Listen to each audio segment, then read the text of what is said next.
What's up out there? We are back with some more Path of Exile 2, and I think I'm finally ready to show off my Warbringer.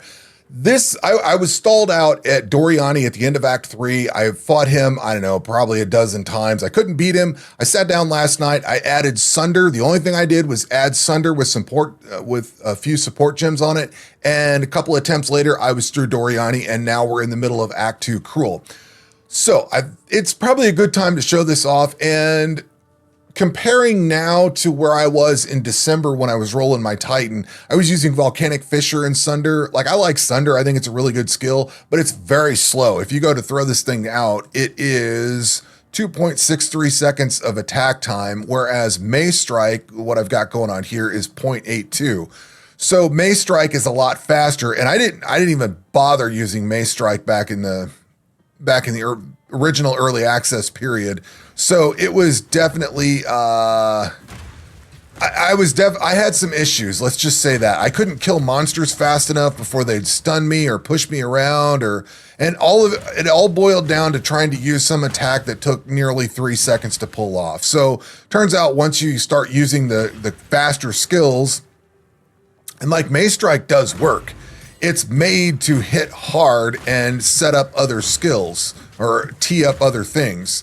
So if you'll notice, when we hit something here, let's see if we can hit something hard enough. Nope. There will be little bubbles. That is when Bone Shatter can be kicked off, and that means a monster is primed for stun. Am I not hitting them? These are all primed for stun, so I hit it with Bone Shatter, and then it just does this big shockwave around him. So each one of these skills or items down here is a tool in the toolbox. I can beat something over the head with Mace Strike. I've got Armor Explosion tied to it. So when I hit something, it will prime them for stun or potentially prime them for stun. It will break their armor and cause an armor explosion. I can then transition into either another shot of Mace Strike and finish them off, maybe hit something else and break some more armor and cause some more explosions there. Or if they're primed for stun, I could hit them with Bone Shatter and do some more AoE effect. And with Bone Shatter, it can also prime other enemies for stun as the shockwave goes. Bone Shatter itself doesn't prime enemies for stun, but the shockwave does. So the shockwave that comes off Bone Shatter. Now, Infernal Cry has a couple of uses. You can throw the Combust on monsters and light them on fire, and I believe Ignite is based on how hard you hit them. I think I've seen some pretty decent Ignites go off when I hit Infernal Cry on a boss and then follow it up with Sunder. You'll see their life bar drop down fairly rapidly. So that's a really good, I guess those are a little combo of things you can do in there.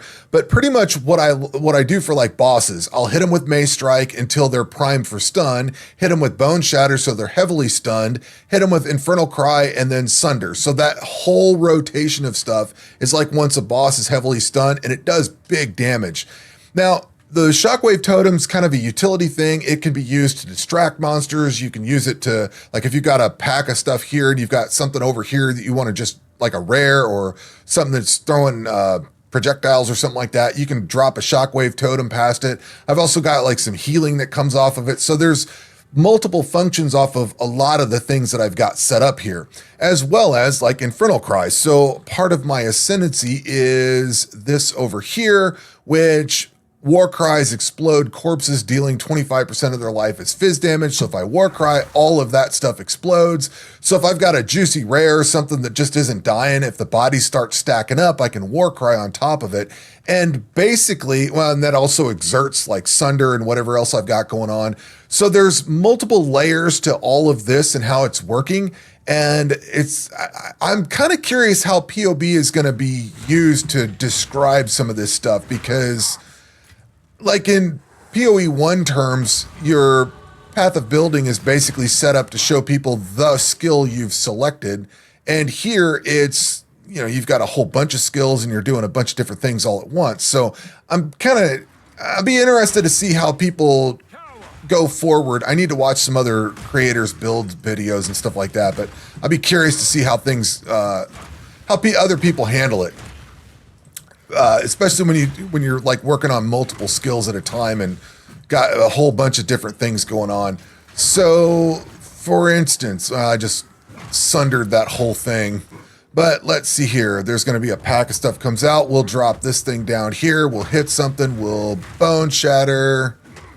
Can we get another? Yeah, there's an armor explosion. Hit that. There's an armor explosion. There's an armor explosion. We've also got, there's so many layers to this whole thing. I could throw a bone shatter in there. That's, oh, yeah, I've already hit him. So he's just dead.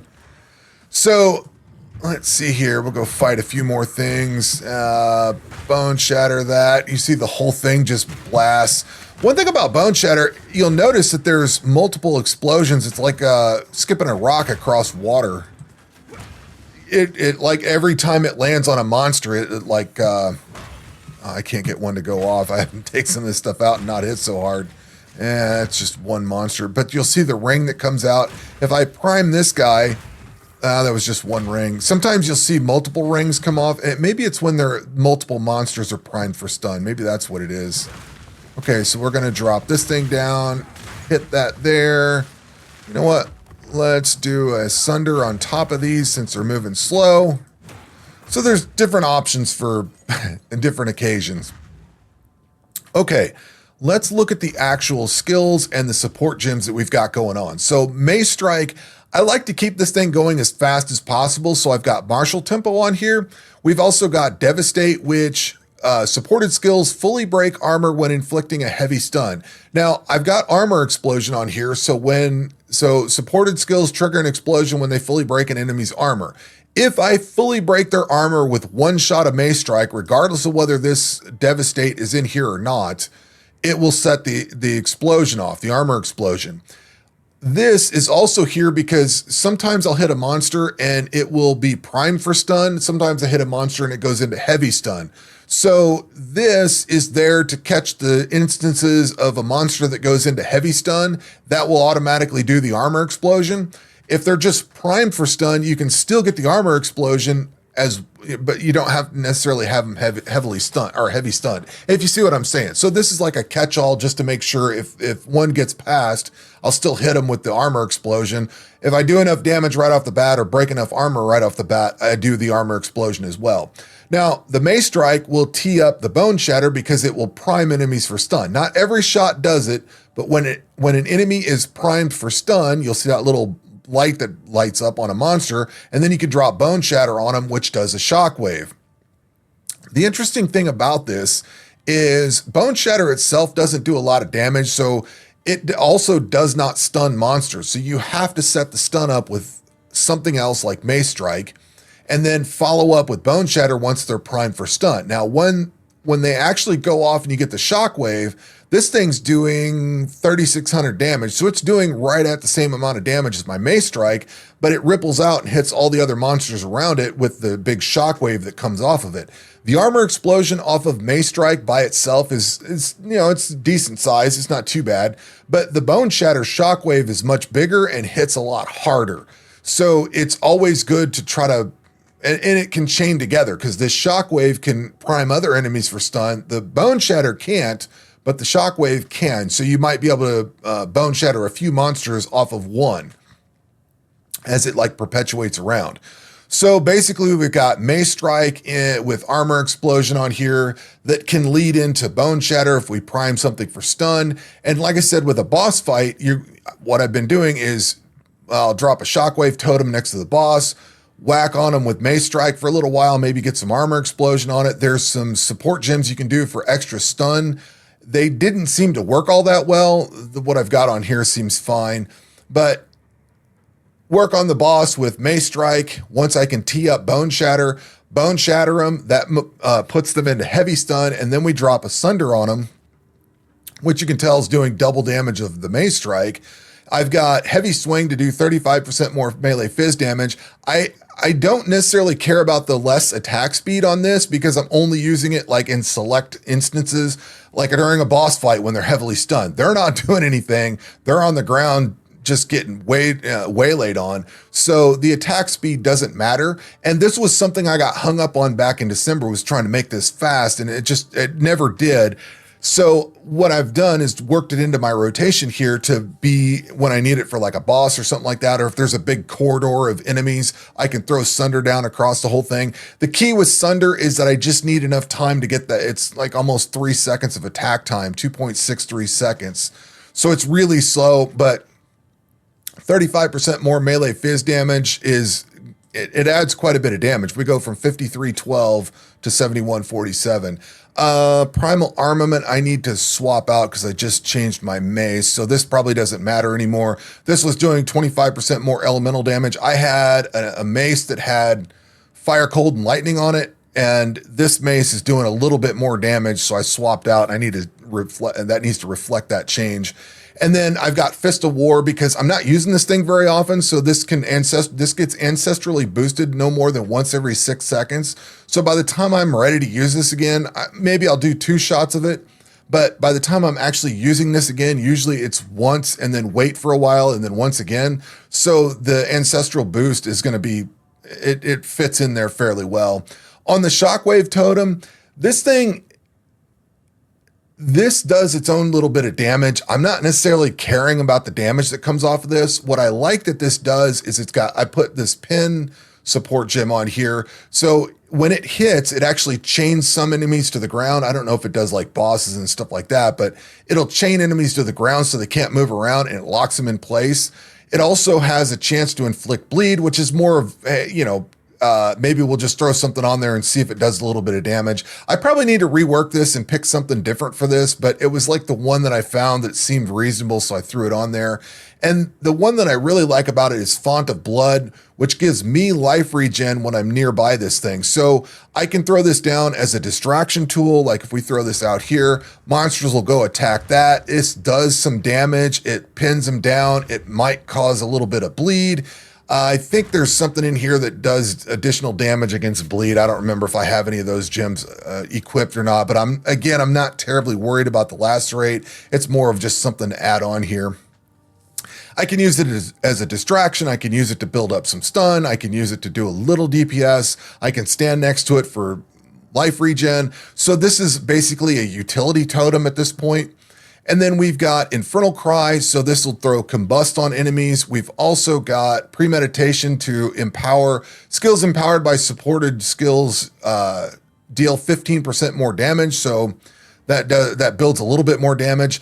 If you drop this if you hit this before you drop a Sunder, I think you can put a good Ignite on a monster, because I've seen some really serious, I'm assuming it's an Ignite or something.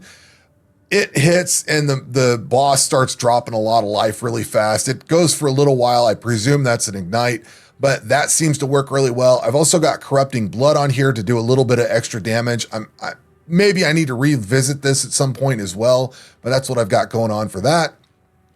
And then we've got Overwhelming Presence, which this here, the thing that I like about this, I don't really care about the ailment threshold necessarily, but the bottom line there, enemies in your presence have 20% reduced stun threshold.